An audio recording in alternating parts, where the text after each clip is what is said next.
Officially starting. All right, what's going on, guys? We're here. We're live. Welcome to a brand new Poker Live podcast. My name's Jose Ingram1, aka Chicago Joey. Before we get in the podcast today, guys, if you want to find the podcast there on iTunes, search Poker Live Podcast. Recent podcast guests include one of the best players in the world, Sauce1234, aka Ben Solsky. We had Prahlad Friedman on as well last week. We also had my buddy Chuck on. Chuck is an old timer from Rochester, New York. Very living very GTO in terms of life wisdom. That was a really enjoyable stream. And I put up a video today about staking fundamentals with my buddy John Beauprez. We talked all about, or he mainly talked more about staking, how to buy pieces plus EV, how to sell action, how to buy pieces, all the fun stuff pertaining to staking. I actually learned a bunch of stuff while doing that. That's on my YouTube channel as well. Let's get into today's guest. We got a young man. He's been kind of everywhere these past couple of months. I've seen him at the Olympics. I've seen him in different countries. I've seen him on Twitch. I've seen him on Twitter. I feel like he's doing a lot of stuff, and right now he's in the midst of they got a StreamHouse going on. Him, Jamie Staples, Kevin Martin, and Matt Staples are doing a 7 days, 1 week straight. Everyone's going to be streaming. Someone's going to be streaming, right? And you guys are doing it for charity. Yeah, that's right. It's for the Michael Phelps Foundation, and it is 100% of donations go to charity.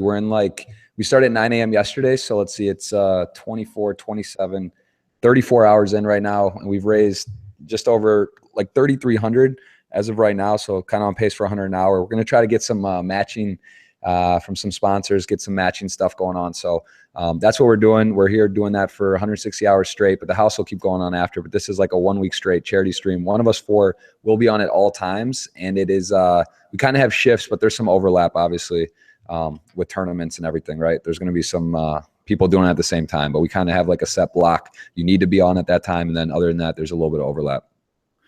That sounds pretty fun. For those who don't know Jeff, we had Jeff on the podcast about a year ago. Jeff plays a lot of tournaments, plays some live cash games, does a lot of Twitch now, and I guess, so what are you more well known for in this past year? I know you're also, Jeff, by the way, he had his stream today, and he made a final table, so right now he's at a final table of a tournament, so there is a chance he could win it. What's first place in that? 3,300? Is that what it is? Yeah, it's a smaller tournament. It was like 70. Let's see, they had there's like 70 people in it. It was a win the button, where if you win a hand, you get the button. So it's something a little bit different. We took second in it the other day. It's 152 buy-in, so not life changing, but it's fun, and it's yeah, we're there. And it obviously was thinking it would be okay. I thought it would be going a little faster, so it wouldn't necessarily be here. And I thought it would kind of be at the end now, the very, very end, but still a little bit of meat left on the bone. And again, I'm just kind of knitting it up, hanging out, talk to you, and we'll have this on the side.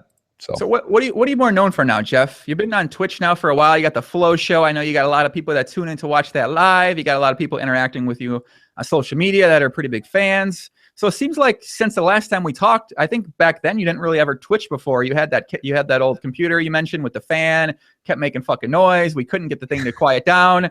And now it's like, now you're pretty much, it seems like you're a regular streamer on Twitch, and it seems like something that you've been really enjoying doing. Yeah, it's something that's been like the thing. I wouldn't say I'm a regular streamer on Twitch because I really haven't been actually. I've been having a lot of internet problems. My fiance is Brazilian, down in Brazil a lot. The internet's just not stable down there. Like no matter what, it's not like you just call a company, and get a big internet. Like it, just get the best connection. It doesn't really work like that. So it's been tough. I love Brazil. It's one of the only things that I don't love about it, and that has been unfortunate. And so I really haven't ever had a good steady connection. Where I'm just like, being able to stream, being able to do it correctly. It's very frustrating on the road. I have a laptop. I have a travel like a travel setup, and it's hard. It's nice like Tonka and Doug Polk, and then you see Jason Summer. Like they have really professional setups yourself. As I see, it's nice. You got your home court, you got your basketball hoop, you got your whole deal, your feng shui.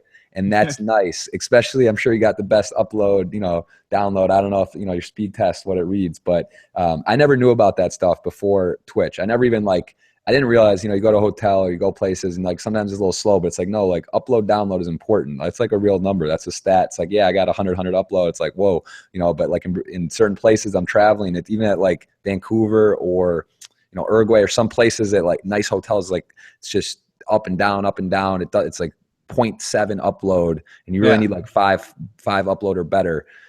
So that is that's something that's been a struggle. And again, this is for me, this is kind of like an opportunity to straight just be in a place. Like this is the first time ever I've had good internet, like a steady, secure connection ever. Number one. So this is like my test run on Twitch.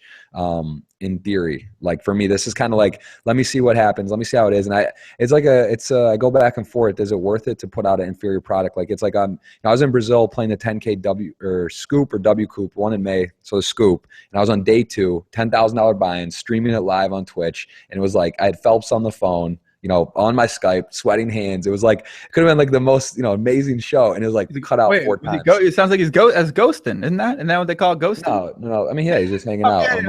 Come on. Yeah, it's legal anyway. It ain't against terms of service. They said it's allowed. Anyway, yeah, he was hanging out, but like he was on talking and he was seeing the Twitch show. But I was on talking with him on the side. It was just so fun. It was like a great, like fun show, but my internet cut out 3 times. Like it was up and down. It was like the video's freezing. It's so terrible. And it's just unfortunate, It's just like the world, everything, it's like a metaphor in life though. Everything's just not exactly always how it is. So yeah, this is like, I'm here in Montreal. I love this place, been here so much. It's great. I'm here. It's fun and kind of doing the stream thing. So this is literally my kind of test run on Twitch. So yeah, it's cool. And it's good to be in a place with good internet and a fun city, and going to be doing this for a couple of weeks straight. And then to throw in the charity aspects, obviously cool, and try to do something that's never been done before, with like a continuous stream in a house. Well, we'll see. It's been good so far. And I think it's for a good cause, and it's been good. I've enjoyed it a lot. Yeah, guys, we are live here on Twitch. We're live on YouTube as well. I see a lot of regular puppies out there today. What's going on, guys? Welcome to the stream today. And I'm supposed to say this at the beginning. Man, I'm not good at these intros, but I'll be back on. Also be doing Wednesday podcasting this week with Jason Moe. Jason Moe, loves to say nice things about everything. So that should be a fun podcast as well.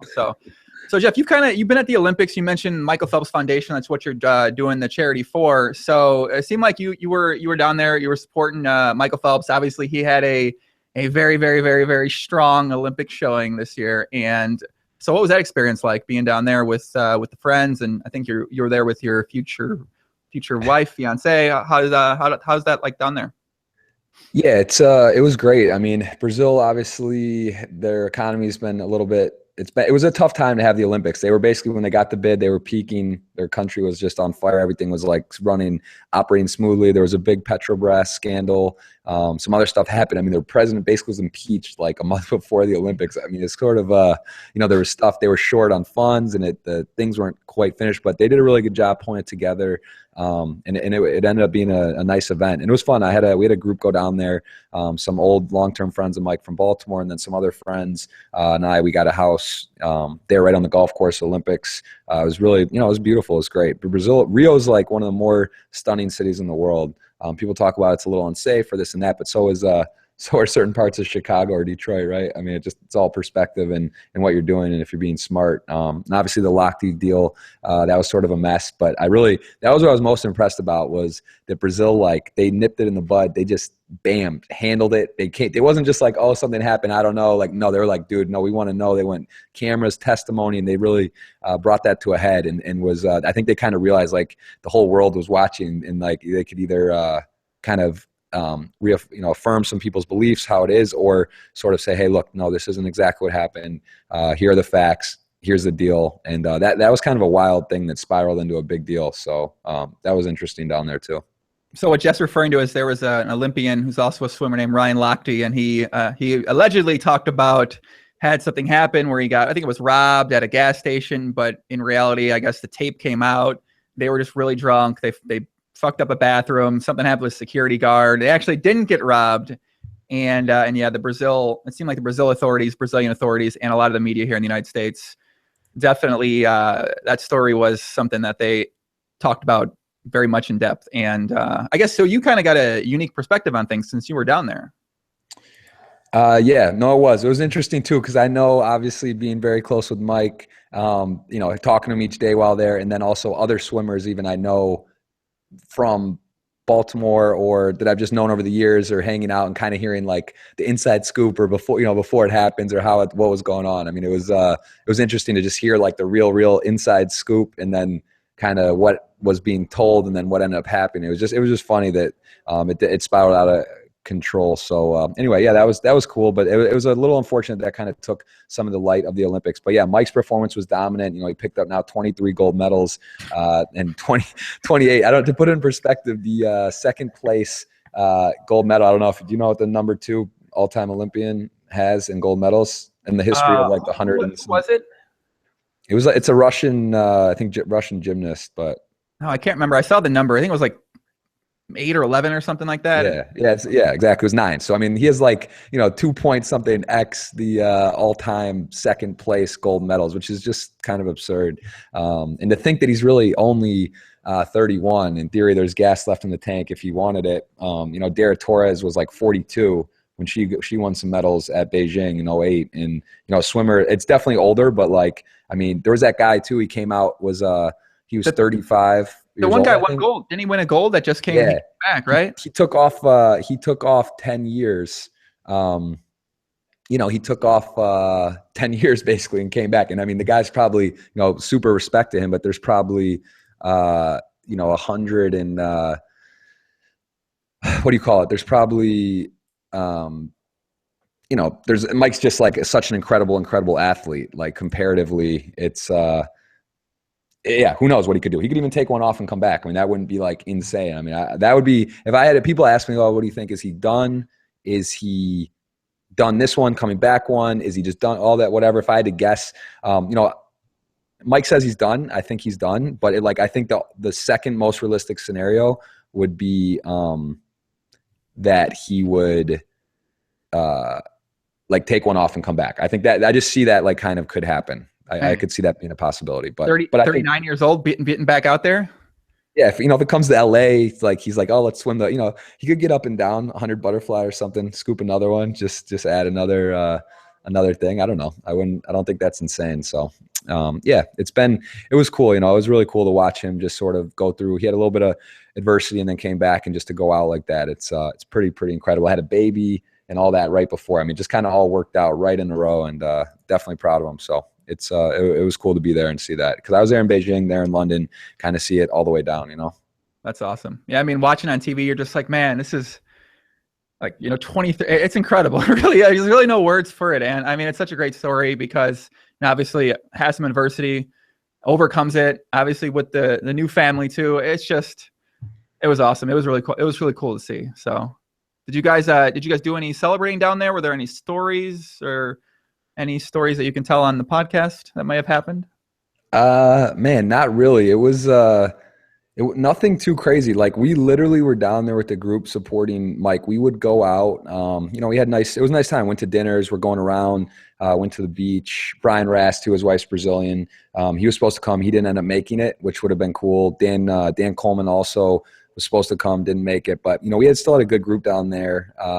And it was a lot of fun. I mean, we had a really good time, and we went out one night. But it wasn't like we were going out clubbing or anything. We had a little older crowd, and everyone's kind of it was just sort of relaxing. It was nice dinners and going to watch Mike swim. So it was cool. It was nothing crazy. I would say though, after when it was all done, it was just different because in 2008, 2012, it was a much different vibe. In 2008, there it was. Mike went 8 for 8. And it was started the Olympics August 8, 2008. He ends up winning 8 gold medals. And, I was down there as in college, coming to my last semester of school. It was starting September, school started August 20th. And it was basically, I was there, and here Mike is, he just scooped 8 golds out of nowhere. It's never been done. And it was pretty amazing. And then it was a different feel in terms of what we were doing and celebrating time in everyone's life. And then now, he's got a baby. He was changing diapers, and we're hanging out at the Omega House, with everyone in the family, and it was great. It was just it's a little different vibe. So how did this come to be with the StreamHouse for charity? And obviously you guys went with Michael's charity as well too. So what was the process like for coming to that? I think we basically, so how the StreamHouse all started was around the PCA. I think I just saw Jason Somerville, I think of as probably pretty much anyone knows Jason. He's pretty much the standard in Twitch poker. And, I saw him doing his thing. And I remember I was with Ultimate Poker when that was in Vegas, Nevada, and he was too. And I remember I literally was like with him at the meetings when it was like he started his whole run it up deal, and he was doing these little like, blips and stuff. And I remember seeing it. I was like, oh, that's cool. Like he's doing his thing or whatever. And then, he then kind of spiraled it into this huge deal. But I just thought it was cool. And I always thought, it would be fun to kind of, same with you, you got the mic, you got the personality. It's fun to talk. You like to interact with interesting people and hang out. And, I thought I'd give it a go because I played online before Black Friday a lot. And it was fun, but kind of lost the spice. And online poker sort of, poker is I think it's a very interesting time for the game. It's kind of at a head where it's, I don't know which direction it's going to go. Is it going to get legal in the U.S.? Is it going to kind of boom up again, or is it sort of done? And I mean, obviously the cash games you hear about it online are pretty much dead, mid stakes and stuff. And the tournaments they're definitely tougher. I've been playing on Sundays and stuff. They're still pretty good. I mean, they're fun. And it's interesting. But for me, it was kind of like it made it fun again to play online, to have people engage and stuff, to talk, hang out. It made it fun again for me. And the whole Twitch thing, I think that's like what poker needs, is people to kind of put a positive light on things, have a good time, hang out, interact. And also selfishly too, I think I get better, cause it's like, I'm thinking, man, I've been playing poker a long time. I've had some good results. I've got kind of one of those, guys that haven't won a major. I've gotten some deep runs, seconds, thirds, played some cool stuff, had some good shots. It's like, for me, it's like, it's a way to kind of tweak my game and work on it too. Look at hands, replay stuff, have it on video, talk to friends. And I think I've improved significantly in the last year in my game, which it is hard to get, I think to get better. Nowadays, the game is a lot tougher. So to make strides, it's kind of in golf, right? Like if you're a 120 and you get down to like a 90, it's not crazy, but to get from like a 82 to a 78, it's very difficult, right? It's like there's really fine intricacies to get those, to take it to the next level. And that's something I think I've been able to do, working with some friends and just in general making some improvements in my game, which I think it's a poker. It's like everyone thinks they're the best. You know how it is, right? It's like everyone's like, oh, I'm the best, or I know what I'm doing. Well, you kind of do, but you don't. And it's been a very unique experience for me to get better. And I think I have in the last year. So again, I hope I make people better and learn. And then I also believe that I'm helping my game as well. So it's kind of a two-way street. Yeah, I think that's the proper approach to take with it. And I don't think it's an approach a lot of people do take, because they sort of, like, I don't know, it feels like a lot of the Twitchers that I see, the element of getting better sort of gets lost. And then it becomes just getting better at the stream instead of actually getting better at poker. And I think that it's very important, and it's something that you should do, is just use the stream to keep getting better. Like you can keep working on your game. And I mean, I really like the approach that you're taking with it, where you're talking hands with people outside, you're having these conversations. Obviously your group of friends are also some of the best poker players too. So that certainly is going to help as well. But like you're on stream, I feel like you'd want to keep getting better and better, to show people out there like, hey, I'm working on my game. I'm getting better. Like, that's kind of, I think that's a good way to utilize it, is to sort of hold yourself to some higher standards at poker if you're going to be talking about poker so much. Yeah, for sure. I agree with that. I agree with that a lot. So it's been, it's been an interesting road. And it's been fun. And again, this is, for me, it's sort of like a test run here, because I haven't really given an honest go. I'm on Twitch for like 3-4 days somewhere, and then I'm done. Or I go to W Coop, but I'm in Brazil. In Rio even, and the internet just isn't, again, I love Brazil. My fiance is Brazilian. I love her family. It's a beautiful country.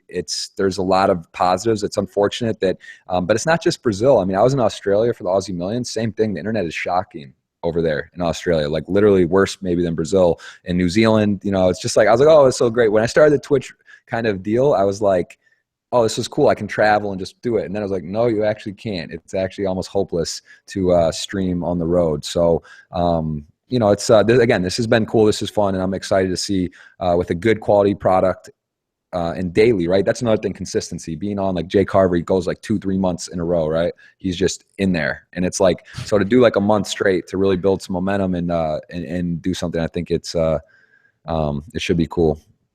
So yeah, Jay Carver, I like his little binges he does, where he's like 29 days straight. I'm like, oh Jesus, man.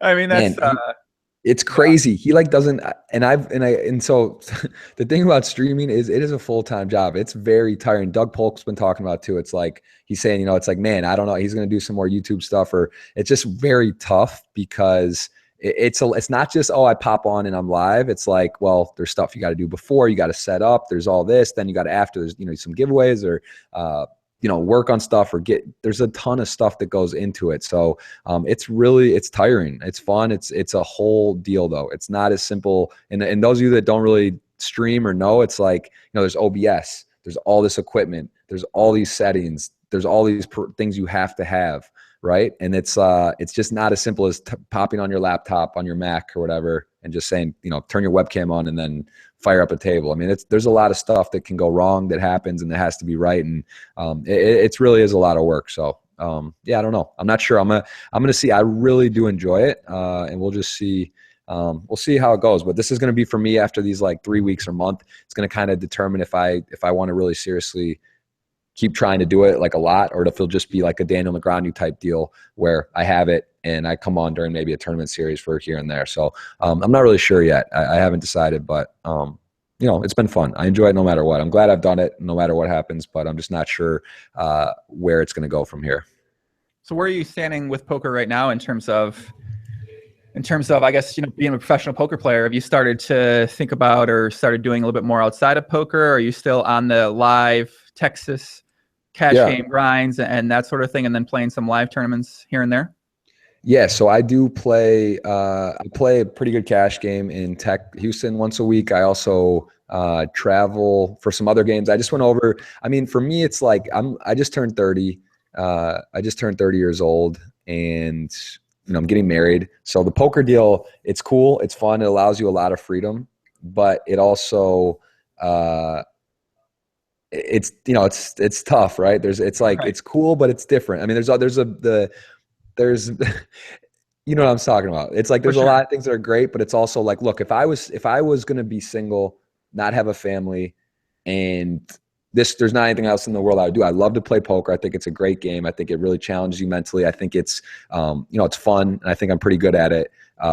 So it's sort of like, I could do it forever, but yeah, with the family, with the traveling, all those, there's all kinds of considerations too. Of course, like I would love to be, I think I've in the last few years even segued a little bit out where it's like I'm playing less, but kind of get my hand in other things. I mean, I could talk to you about 10 random business things I'm doing or whatever, right? There's a lot of things that I could talk about, but I'll tell you one in particular that I'm working on is Stakekings. I don't know if you've heard this or you maybe seen some of this. Stake Duel. I mean, listen, I give these guys all the different names. I like these sites, man. I don't know how I feel about these sites, Jeff. Tell me what you're doing with the site, Poppy. Let's hear it.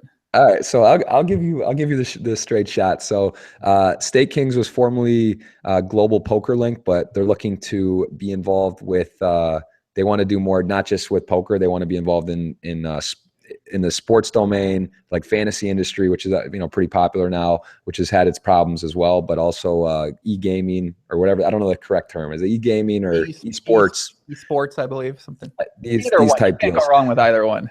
I don't think you can go too wrong. So that's what they kind of grabbed the market. I got in early with them. I really liked the guys. I thought they were legit. And I've heard a lot of different. There's been a lot of different sites and things, and people approach you with stuff, and I'm sure you get all the time, right? I mean, there's 100 things out there that people are trying to do. Whether I like to think I have a pretty good read on what's legit and what's not, but who knows? Sometimes you don't know. But I took a chance. I got involved with these guys. Really met with them, like what they were doing. And from here, if you guys check it out, it's stakekings.com. They actually just relaunched. It's like a new brand now. They totally redid it. And it's really awesome. I mean, it's a totally unique thing. But yeah, I'm a huge and we're in the money. Look at that, Joey. We're in the money. That was a long bubble. We're down to 6 right now. Let's go. There we go. All right, no matter what, we're in the money. We got 50 bigs too. This is like a real deep tourney. So let's go. At least I didn't want to flame out. I was one of 8. It's like somehow if I'd be like, all right, punted here, didn't do good. No. Let's go for the win. Come on. We want someone to win on the stream. That'd be sick.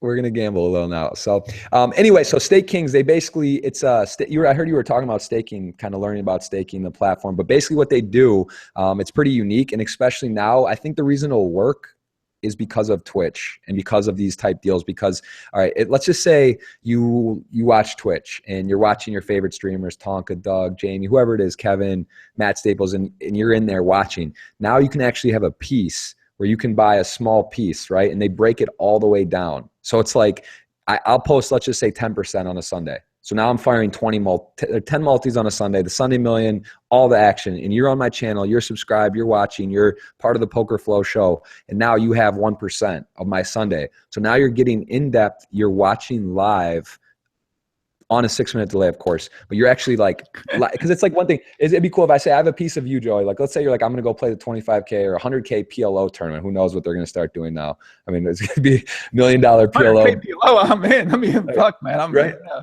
I'm just saying, let's just say that happens. It's like, Joe, you want to sell a piece. Well, now you can, it's an auction style bidding, and people then can have a piece. But like, here's the deal. If I think you're the best PLO player in the world, is that correct? Or one of them, right? Let's say you're a very competent PLO player and I have a piece of you. Okay. All right, you're my friend, you're good at the game, having a piece is fun. Who doesn't like buying 5% of the main event, the WSOP, right, or whatever? But that only does so much, right? That is like, the thing about that is you are like, okay, that's, if I buy 5% of you in a 10K PLO tournament, I'm going to hear from you the next day, or at the end of the day, how'd you do, man, right? Well, that's fine, but if you have 2% of somebody and you're in there watching, they're all in, they're flipping, you're down to 3 tables in the Sunday Million, and you got a percent, even if it's 0.1%, right? I mean, that's fun, and it engages people. So I think that aspect of people being a part of the stream is, I think that's the cool thing, right? I think that's what is intriguing to people. And it works. It works for live too. Like Antonio, he's actually now a brand ambassador, which is big. He's, reputable in the game. He's one of the main guys on the site. He posted his first ever package, and that was live. So it works for live too. It's just not quite as exciting. He ended up chopping first, heads up in Cyprus, right? So there was people who just, had 0.1% or of a 5K buy-in, like, hundreds of people have a piece. And he's in there winning money. And you're not going to, if you want a piece of Antonio Esfandiari, first of all, he's not even going to sell normally, right? Like, I mean, you're not going to get a chance to buy, right. But you have no way to get a hold of him. Well, now it's just on there. You can click a button and you can buy, you can have a piece of some of your favorite players. Brian Rast in the 50K, he sold 5%. I think it was 0.1% pieces of the 50K. There was like 400 people had a piece of Brian winning the 50K Players Championship. So, I mean, that's why I think it's cool. It also, there's many reasons it's cool, but, for a player also who wants to sell action, it's a way that you can legitimately sell action and have a platform for that. So, yeah, I think it's cool. I think they're doing a really good job, and I'm involved as well. So I definitely back that and think it's a great thing. And there's some other big names involved. I'm not sure of what I'm allowed to talk about, but there's some leading people in the industry that are involved with this site as well. So, yeah, I really like the idea. I definitely like the idea. I think the thing that I've seen that I don't necessarily like is that, a lot of these guys on Twitch, a lot of guys who are some of these well-known names who haven't done anything in poker in many years, they definitely take advantage of their viewers. They take advantage of the people that want to buy action, and they put these very high markups for themselves. And I think that's the main thing. That's something that I just see that. And, I know certain guys are charging, 1 point whatever for these fucking packages, and they're selling them to their fans or their friends or whatever. And I mean, I don't know, that's kind of the thing. And I understand, sure, you can sell it. People are going to buy it. Right. But I'm just not a big fan of that, man. I'm not a big fan of these guys who, aren't really even winning at poker, not winning poker players, charging markup to their fans, the people they say they care about, and just to make some extra fucking money for themselves. That's the part I got a problem with. And that's just the part I'm not a big fan of. I understand completely. And funny enough that you say that, that is an issue with the site. Or not just with the site, but they have completely taken that out. There is going to be, again, there's been some big changes. Literally today is the first day that, see, hold on. I actually have our hand. We've been super passive. We're playing our first hand, man. We're in the money. We've been literally on autopilot. I apologize to those of you. People do have a piece of this on Stakekings. I put up 10% every day when I play. Wow, I do not get a good flop here. Anyway, so it's they're fixing. Wait, I think it's live. You can't say that. I'm just kidding. What are you watching right now? I'm backdooring. This is now. It's the angle. I know that. Okay. Balance it, Poppy. Oh, it's a good turn. Yeah, no, we're good. We're good. All right, we're hold on. Oh man, this is fun. All right, you know what? Actually, I think we'll just do that. Down. Oh shit. Down. Yo, are we geniuses or not? we just doubled up and man, hold on. I just totally confused myself because it's amazing that I just stacked the guy and doubled up in a very interesting hand, but I'm actually trying to understand. So wait, I'm live, I'm talking to you, I'm twitching. Wait, that could be okay. I just can't talk about my hands. I'm trying to process how this all works. So because they can't, I'm on delay. You can't see my stream. Holy, and I got my fiance in the chat telling me focus. This is hilarious. This is too much fun. This hand is epic. That could have worked out. So should I replay a hand or we'll just talk later? This was pretty strong what just happened. I'll just say I got it all in. So live on camera, I said I 3-bet a guy. He flatted me. I then said, man, this is not a good flop. I have 2 9s. I came Jack 10-10, 2 diamonds. It was like an okay flop, but it was a 3-bet pot. I 3-bet the big out of the button or the big blind, and he flatted the button, right? So I mean, it's like below average. And then I check as I say, this isn't a good flop. He bet, and then the turn was an 8 of hearts. So that's a real good card for me. I'm open ended with 9s, right? The board's paired, and I just jam because I think he can have like queen king a lot, but. First of all, he may know that I don't like the board. I wanted to at least be the one to put it in. So I shove and he snaps. And he had queen 8 of diamonds. So it was 10 jack 10, 2 diamonds, and he had queen 8 of diamonds, and the turn was an 8. So he had a pair and a straight flush draw and an over. But a queen wouldn't have been good actually. So yeah, anyway, I was actually in all right shape. But yeah, so that was a live on air hand, guys, which we were I don't know if we covered it too. We were 2-1 favorite and we shipped it. But anyway, we held. So we are 1 of 5. We're chip leader with 5 left. We're going for history. You know, we're streaming on your podcast. Let's go, man. All right, back to knit mode, guys. If you're watching at the table, I'm just gonna fold a lot. And this is on the Stakekings package. So look at all that. Look at all the things that we just put into the show. This is 1 of 5 Stakekings. People have a piece. We're live on Joey Ingram, and we're just doing things, bro. So what else? You know, sorry. Now I'm back to you. That was exciting. That was a good moment. That could have easily gone the other way. I wouldn't have liked it. I'm happy it went. I mean, you got the podcast run good on your side here, kid. So I'm happy that you won the hand, you doubled up, and I really want to see a victory here, man. I feel like it's definitely within the possibility of making it happen. So yeah, 1 of 5. I mean, we got the head start, man. There was we can do. I like history. Let's do history with the bang. But anyway, no, I have to say, man, I enjoy so much coming on and doing. Last year, this was fun. Literally, you caught me. I remember I was in Munich.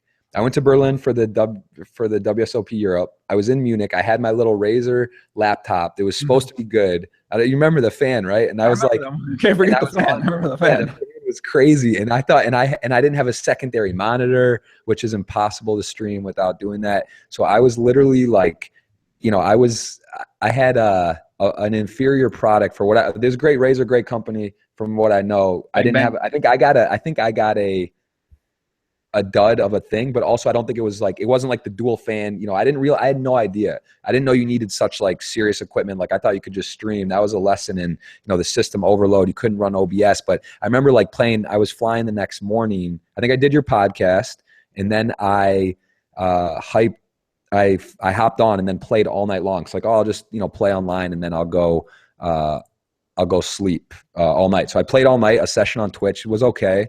And then I basically, played all night, came and then flew out of there. But it was like my first real Twitch session was like the night of your podcast.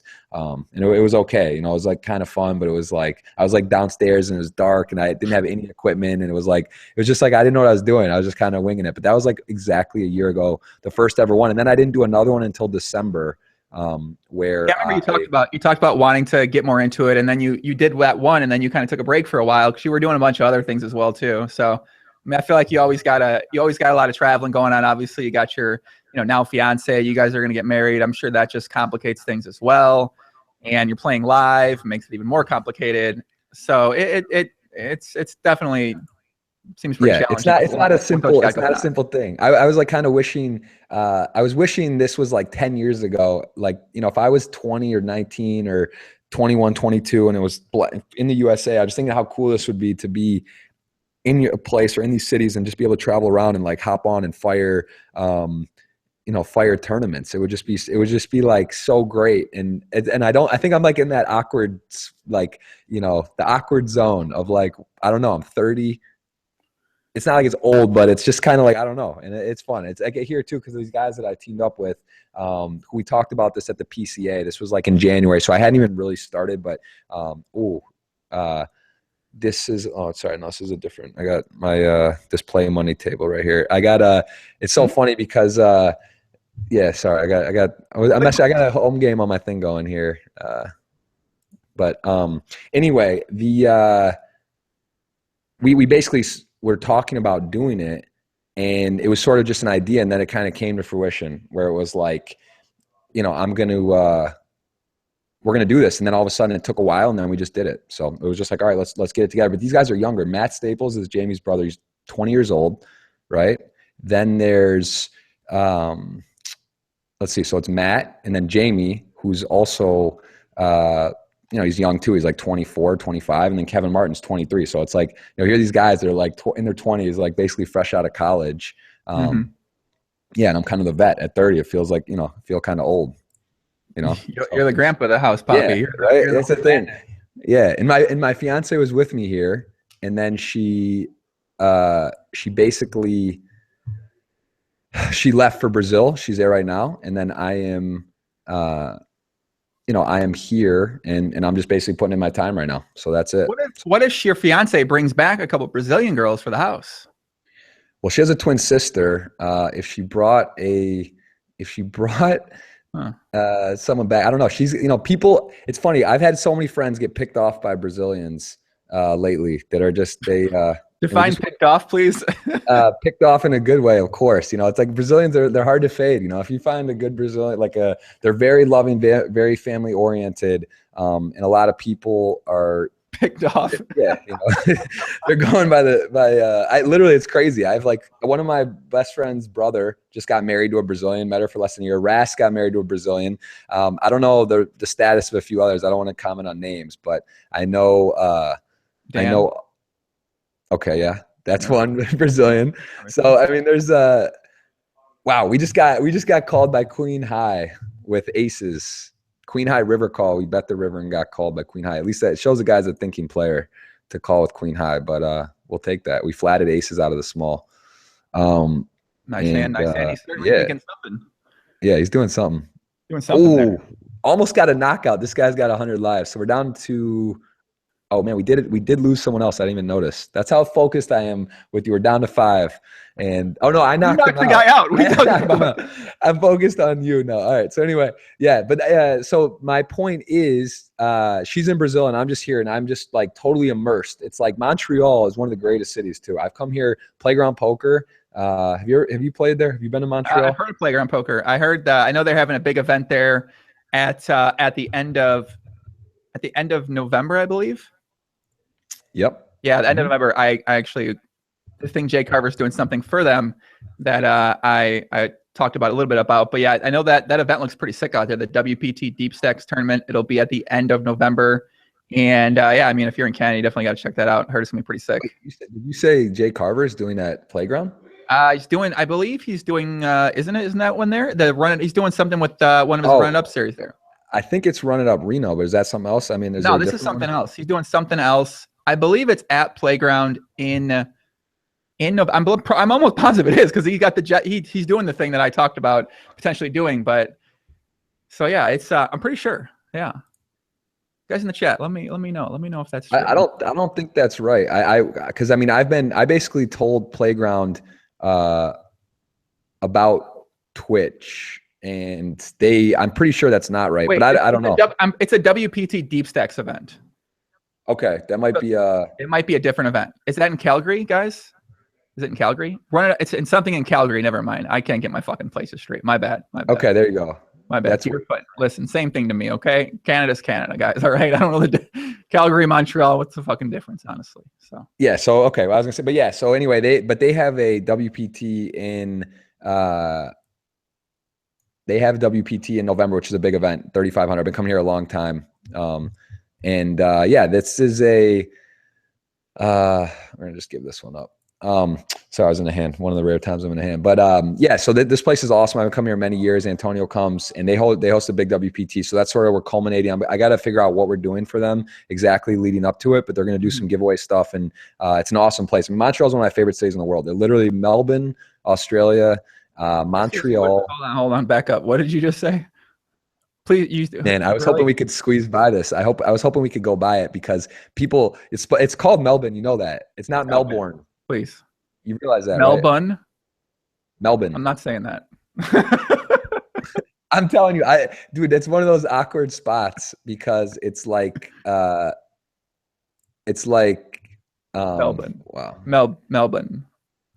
Got a good hand here. Yeah, it's one of those. What do you call it? Maybe a little bluff. Maybe I was balanced. See, I got to balance, man. What do you think? 4 guys watch, or out of those 4 guys, how big is Twitch? Do people know, like, I'm streaming? Do you think they're watching? Like, that's what I always wonder. I wonder if it's like, I would just assume they are. I would assume too. Why not? If you know there's Twitch and we get free cards, right? You get to see my hand. So anyway, but yeah, it's called Melbourne, just so you know. Ask in the ground, you ask Dan. It's a big deal. They take it personal over there. I've been corrected many times. I think Melbourne sounds better, but Melbourne, that's what they say. So it's kind of one of those spots I'm stuck. I don't know what to do. It's like lose. But anyway, I think that's one of the greatest cities, Istanbul, Montreal, Rio. Oh, I believe that it is, I would literally believe it's like the greatest city. I think Montreal, if I were single, this is probably where I would live if, I think I would live here if this would be one of the few places I would live. You single guy living in the StreamHouse? Yeah, I think I'm just saying. I think this is a great city. It's just there's a nightlife, there's great restaurants, there's great food. It's one of the only cities. It's one of the only cities in it's one of the only cities in the world or in the U.S. that is a what do you call it? It's one of the only cities in the world that's European feel. It has a European style feel in the North America. So. Yeah. Interesting. Getting paid. I think we're gonna win the tournament, bro. Are you watching on the side over there? You got stars pulled up? No, I didn't want to ruin. I don't want to ruin anything if someone's, because I know people are watching this, but they watch in the stream too, and I don't want to give anything away. So. Okay. Fair enough. So, all right. Sorry, I got people messaging me all over. My Twitch is like blowing up saying, you know that, like, if you're talking, I got it, guys. I get it now. Don't worry. And so, hey, if you're one of the 4 there, just if I slip, it could be a slip or a bounce. Like I might have just bounced somebody in the hand. I'm just going to say that out loud, but whatever. So I'm back to you, Joey. What's up? Talk to me, man. I feel like we should have a thing. We talked about doing something and we never did anything, right? What are we going to do? We got to do something, man. We need to collaborate on something. I just feel like we need something fun. Like, maybe I could go to Brazil with you and we could do something where we attempt to get me picked off and I have to avoid it. Listen, that's what I'm saying. A challenge. We do a challenge. Thinking about something fun. I don't know. I'm like, fun. I know Dan's going there in January or something like that. So there could be other people down there involved in this thing. Yes, for sure. I mean, dude, Brazil is awesome, man. I mean, Brazil is really fun. Like, I think that I'm going to do May in Brazil, most likely for the scoops. The problem with that is, again, the internet. But there's supposedly, what I'm told is they're doing fiber optic. There's some sort of fiber optic deal happening. Can you get an Airbnb in some nice place that has Ethernet cord and actual internet there? What do you think? I mean, come on, man. What do you think? That's what we did. Rast and I were there. That really doesn't work in Brazil. There's no good internet in Brazil, the entire Rio at all? Well, I mean, I'm not going to say anywhere. It's not anywhere. But yeah, it's tight check back, guys. Sorry. I don't want to get check raised on. I don't want to get bluffed on camera. Just playing real solid. So, yeah, I think there must be a way. Philippe Mojave, you should do a podcast with him. Have you ever talked to him? You know any of the Brazilian? I'm supposed to get him on the podcast, man. We and him are supposed to set up a podcast he's awesome, together. Man. I've become pretty close with him. Akari, I love those guys. The Brazilians are fun, man. They're fun in poker too. Like they make a final table. Like they come with respect. They come in there. They come with costumes and chanting and all the whole deal, man. Their country, Brazil's the future of poker too. That's the thing. Like I love Brazil. Define the future, meaning they're going to be playing, or future as in like I'm saying there's a lot of growth. There's a lot of room for growth in Brazil. Ooh. Just got a subscription while on stream. See, this is great. Oh, can I plug the charity, man? I feel like plug it, man. Come on. All right, man. let's plug it, guys. We got a good show going. We got action right now. We're 1 of 5. We got 1.2 million in this PokerStars tournament. We got a nice lead, which is part of stakekings, and we're also currently. I'm gonna give 5% of this to the Phelps Foundation as well. But we are doing a 168-hour stream live where one of us four, myself, Jamie Staples, Kevin Martin, Matt Staples, we're all here in one house, and one of us will be live at all times. So that means like literally for the next 168, one of us will be on streaming at least, maybe more. But a 100% of donations that are made go to the Phelps Foundation, and I can I can give a little more info on that too in a little bit, kind of tell you what it does and what it's about. I will say Mike gave him $1 million of his own money to the foundation. He got a bonus in 2008 where if he got more than if he got 7 or more gold medals, that was one of his bonuses. He got $1 million. He did that. He got 8, and he just right into the charity. 1 million, just forked it over. I mean, that's pretty strong. So it's like it's one of those deals. So that's sick. So anyway, so it's not like put your money where your mouth is. He backed it up on his own. He did his own thing. And it's great. It's for water safety. I will say that I know the second leading cause of death for children under 14 is drowning. So, I mean, this is kind of giving it more so a chance to children that are underprivileged to learn and get that. And it's in, I think, 35 different countries. They do Special Olympics stuff. They do all kinds of stuff. I mean, you can click on the website. There's a banner on my Twitch page, and you can see what exactly it does. But I can tell you it's a great cause. Mike is super, super adamant about it. And I can say firsthand that, I know guys and there's charities, and I've met people where, even you can tell it's sort of like a formality. Well, I'm famous, I have to have a charity. I can tell you for sure that is not the case. And Mike is puts it where he really enjoys kids. He puts time in. He's volunteering on his own, and it's a great cause. So again, that's what we're doing. 100% goes to charity, and it goes to his charity, the Michael Phelps Foundation. I think we're up around 3,500, and we've been doing it since 9 a.m. yesterday, and it is 8 p.m. So we've been going for 35-ish, 36 hours, and it's great. It's a great thing, and you can donate live. You can any one of our streams. You come on and just click the donate button. There's a banner below on the Twitch streams for any one of us 4 streamers, and it will go 100% to his foundation. And we're looking for some matches. We're going to contact some of our contacts and see if we can get some matching bonuses on what we raise. I'm giving 5% of this one, as well as many other tournaments. I'm going to donate along the way while I'm playing here out of my pocket, and I'm sure at the end we'll pony up something on our own too. So yeah, it's fun. We're making it fun and trying to do something unique, and it's been good. So. I like it, man. Diego Corella in the YouTube chat says, in Rio and Sao Paulo, I think I said that wrong, we have good internet connection. I live in Rio, and mine is 30 megabytes upload, 20 megabytes download, and it is the cheapest plan of my provider. What's his upload download? 30 upload, 20 download. Allegedly. All right. Well, can we get it? Can I? My Twitter's Jeff Gross Poker. Can I see a confirmation? I trust you. Diego, basically, he's saying he senses deceit. He wants to see a receipt. Please, can you show him a receipt of this alleged internet speed at Jeff Gross Poker on Twitter? He would like that very much. Thank you very much, Diego. Much more copy. My fiance's in the chat writing Brazilian hype. That's when life is good. When your fiance is watching you from Brazil in the chat, active in the chat. She likes the Brazil rep. But again, guys, I have a lot of positive things to say about Brazil. Unfortunately, the internet, I can't give it the stamp of approval yet. I will say that as of this moment, I don't have stamp of approval on the internet. But yeah, I mean, Felipe told me there is some stuff. There is a I've heard there's a way to do it, but I don't know. I'm not sold yet. I'm just not sold. So well, anyway, we shall see maybe we what go. happens. That would be fun, right? If we did that, if we went and did, maybe like, I'm telling you, well, Joey, how old are you again? If you don't mind me asking, if not, I can just. I'm 31, Poppy. All right. So are you a family? Like, are you? I know this is. I mean, are you Go looking to ahead. slow it down? Listen, I'll answer almost anything.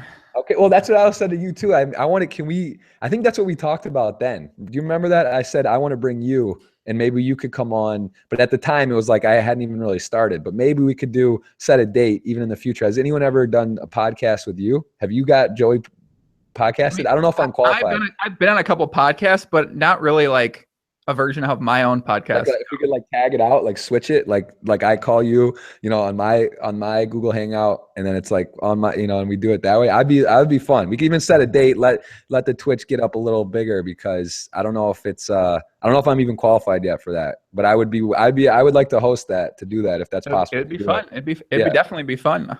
But my question is, wow, look at that. What a great hour. That really couldn't have gone better. We are 1 of 5. We're on Twitch. I even showed my hand. Basically, we have a 2-1 chip lead on second, and we're kind of really doing it. I don't know if you're busy every week. Maybe we could do while I play, we could just do this. The podcast run good, huh? Yeah, but my question was, are you ready to shut it down? Do you want to get got, or are you still enjoying just kind of the fruit of just hanging out? Like, are you ready to because I'm telling you, it's dangerous. You go to Brazil for a month, like GG, whatever you want to call it. Like I would bet against you to come I think I can resist. I don't know. I've been tried to get got by many a country, many a woman from many a country. Brazil, have you got the Latin Brazil? Have you, be honest, have you ever you ever given a Brazilian a chance? No, I surprisingly, I don't think I've actually met any Brazilian women. Wow. Joey, all right, man. Well, I that could be fun. We could do a promo. Do you play online at all? You don't play tournaments. I mean, I'm just thinking if we went down during with Coleman, Ras, maybe we got a nice place, a real nice place for a month in Rio. Maybe Felipe, whatever. We do something really cool and just see it. Sounds dangerous. Can you fade? That sounds dangerous right there, man. It's an idea. It's an idea. It's something. Maybe not a month. I mean, we could. I think a month's unrealistic. I think you're significantly have no shot. But I think 10 days you could fade. But a month is sort of I don't think so, bro. I'm telling you. I literally know. I can't tell you how many people I know have been locked up by Brazilians in the last year. They're very tough, bro, to fade. They're strong because they're so family oriented. And I'm actually going to stop there. I don't want to I don't want to do a Trumpism or put myself. But I'll just say the Brazilian female, they're very loving, family oriented, and they're basically what I would look for in a woman. That's what I always wanted, and I found I got very lucky, and I found I met mine at Burning Man too, which is a whole nother. So we probably talked about that a little last time. That's where I met. Talked about that. Yeah, was at Burning Man, which is a whole nother. That's a whole separate podcast in itself about Burning Man. But yeah, so that could be fun. So yeah, we're getting married. I mean, it's crazy. I'm actually getting married. It's I felt so many of my friends got married. They're all having babies. It's just that 27-year-old, 28-year-old window. It's boom, boom, boom, left, right. Are they on their first, second, third baby? It's just right, yeah. It's tough. That age, I think people panic a little when their friends start getting married, and I was one of the last ones to go. I held pretty strong, but it's people see that in the brides and the maids and their friends. It's just, there's pressure and, right. Yeah. It's tough. It's a tough age to get by, I think so. But you want kids, I'm saying. You want to do the whole deal with we'll save our juicy stuff for your podcast. But I think it's something that it's something that I'm not against. It's not something that I'm seeking out like a lot of people I know where they say I need to get married, I need to have kids. I think if I met the right person, I met someone that was GTO, then I'd definitely be interested in it. But it's certainly not something where I feel rushed or I feel like I have to find it.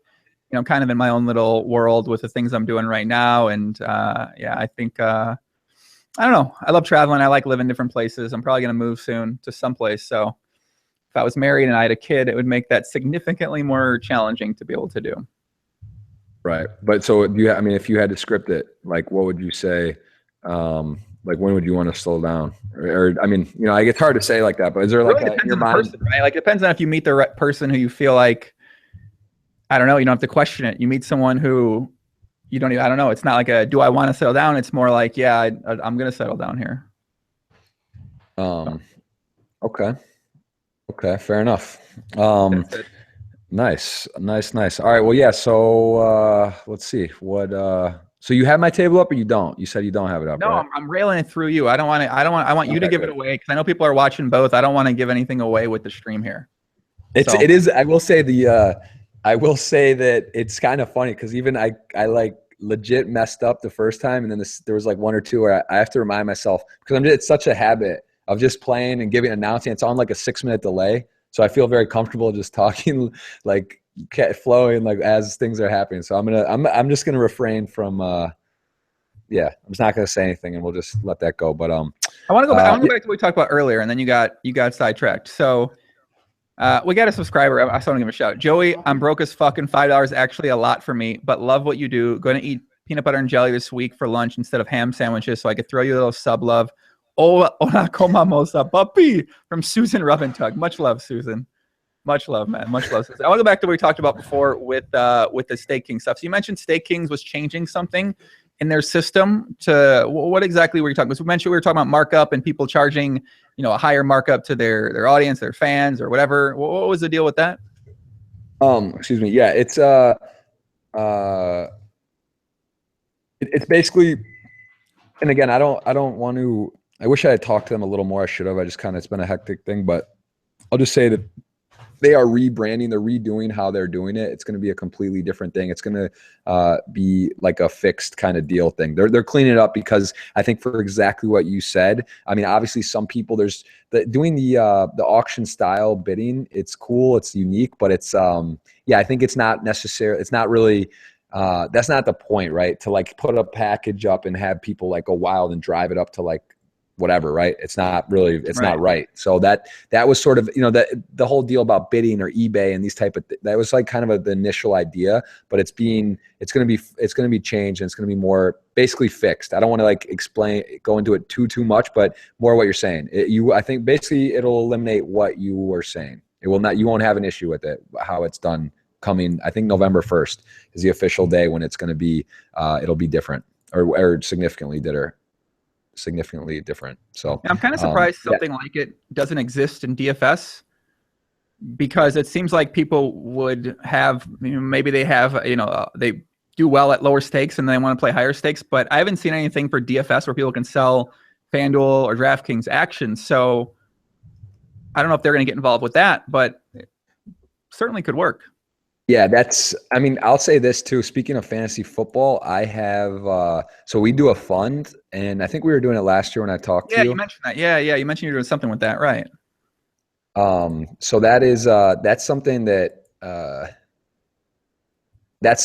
like, it's pretty cool because exactly. So that's essentially what we're doing for my friend, right? Is like, it's like sort of like a staking amongst a bunch of people. You have someone do it. But that whole industry is pretty untapped.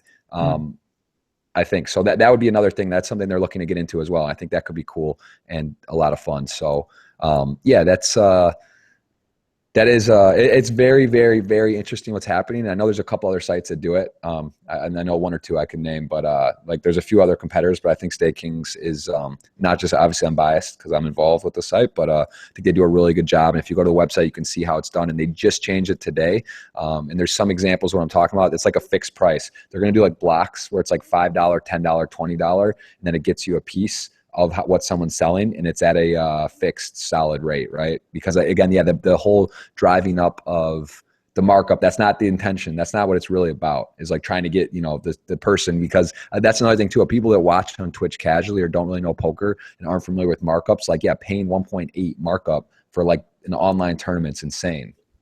Right. I mean, it is. So that's not what they want to do. That's not what, that's not the goal. That's not the intention of the site to do that. So, yeah, I mean, it seems to me, it's like, it's a very easy way for poker players to make some extra money for themselves by just, they have this audience of people who there's a little, obviously they want to get a piece of the action, right? But at the same time, you don't have to rip your people off. In a way, it's essentially what you're doing.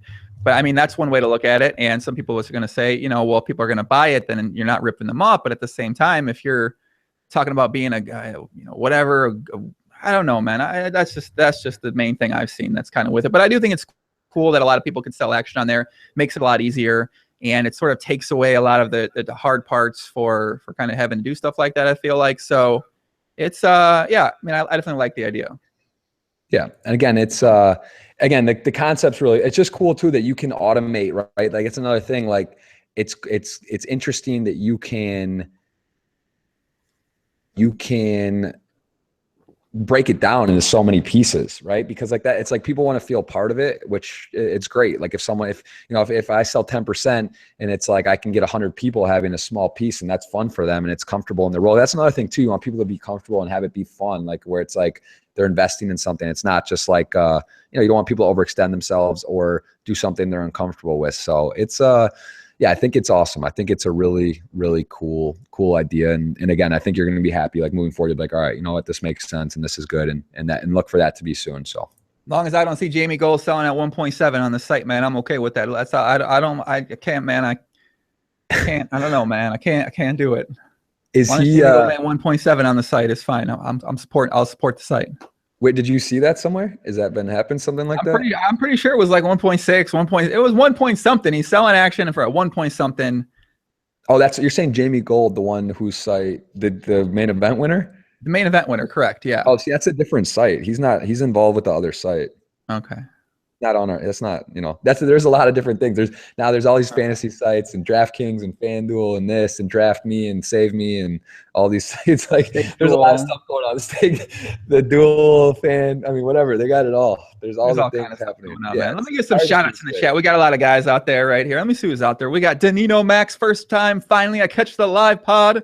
Let's go, puppy. What's up, man? My name ain't Earl, as always. Vernon D-Backs, Mr. Masturbations in the chat himself. What's up, Vernon? What's going on? Tim F, Sam Peckles, Cameron Gill. I saw my buddy Adrian Phoenix out there earlier. What's up, Adrian? Lost in Poker, Ian Griffin, Melon Reno. What's up, Melon Reno? Xanax King, popping that Xanax. I hope you ain't popping that Xanax like that, man. Paul Borgen. Who else? You got to get some shout outs, Jeff? Give a couple shout outs out here, Poppy. Shout out to your fiance, man. What's up to her? Got to shout out. Yeah, I'm going to shout out the family. Man, I will say, too, my fiance is so cool. They're so great. I love her family so much. That's you say when you marry someone, you marry the family. Even her mom was in the chat the other day. Her mom's in the chat, huh? Yeah, she was hanging out watching. Come in a fucking chat, man. Come on. I got to get They called me on Skype today. All these nieces, big family, the cutest, these all like the whole family down there. And I basically, it was like, listen, I could go down there and I was like, this is going to be my, this is the time to come and do my work and hang out here. So I miss them. I wish I was there, but doing my thing. This is like pre-marriage, having my kind of a time. Like it's so hard. There's so many, so many social engagements, so little time. It's like there's a lot of stuff going on. It's hard to really. I think the people that are most successful are people that kind of you do one thing and do it well. Like I respect like Jay Carver and you and people just in general. Pick something, really be good at it, focus on it, go after it, and it's just hard. Like it's been one of those things where like I've really enjoyed doing the thing, but it's like I haven't really had a chance to actually give a go at it and do it in a row. So. Yeah. But yeah, so that's a shout out. Shout out the Sabrea family in Brazil. For the most part, that's who I'm giving a shout out to. So yeah, we're here, we're hanging out and they're watching. They're on there. I see her in the chat and she's excited about the Brazil love.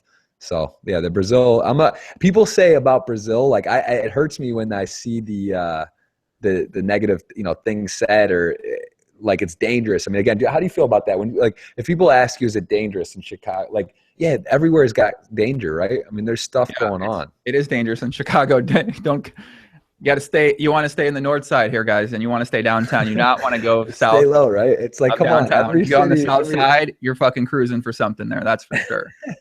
Yeah. Yeah, for sure.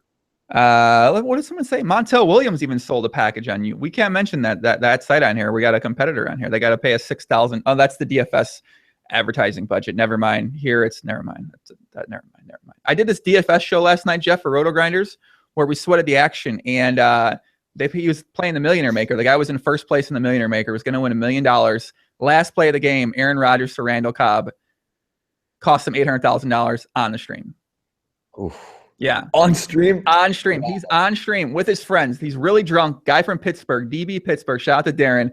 On the stream, last play of the game, he loses, and he lost $800,000. Goes from $1 million to $200,000 on stream. You had to see his reaction live in person. It was one of the most, like, I was up at night thinking, set 31-year-old guy, insurance guy from Pittsburgh, basically loses. It's like a 12 years of life of working your life swing in one play. Wow. It's yeah, I don't know. Wow. Wow. That's insane. And wouldn't it be interesting? Ooh, big hand on our all in. This guy's going to hit the shower. Kings, the queens down to 4. That's crazy. So that's unfortunate. They had the wrong guy there, right? Like, imagine the other guy. That's what I was thinking, right? Like, imagine if you're in the other guy's guy named Jamal 07. Imagine in his spot where you're with him in the last play. I do a stream for rotogrinders.com, guys. It's a live sweat show every Sunday night, 8:30 p.m. Eastern. It runs in conjunction with the Sunday night NFL game, and we sweat the DFS contest. We get some of the DFS guys on there. If anybody goes deep in the tournaments, we might get them on there. And yeah, it's been pretty fun. We've done a couple weeks so far, and they're a great company to work with. And I look forward to doing more with them in the future. But yeah, I haven't really talked about that much. But yeah, doing that Sunday. So, but yeah, it was that was fucking crazy, man. $800,000 swing. My heart hurts still. It's like I thought about it, it's like 12, 13, 14 years of your life working. That's the equivalent for that amount of money. So it's wow. Yeah, that's insane. What was the guy's reaction? Honestly, I was like, I had my head down here, and I was just like, I was drunk too because they were doing shots, so I bet out the whiskey. I started doing shots here too, and yeah, it was crazy. So, wow, that's insane. Is there you can watch that on replay or? Yeah, the replay's on the. It's on the Roto Grinders YouTube channel, but I'm going to do a replay of it and put it on my YouTube channel, and people will be able to see it. So yeah, people will be able to.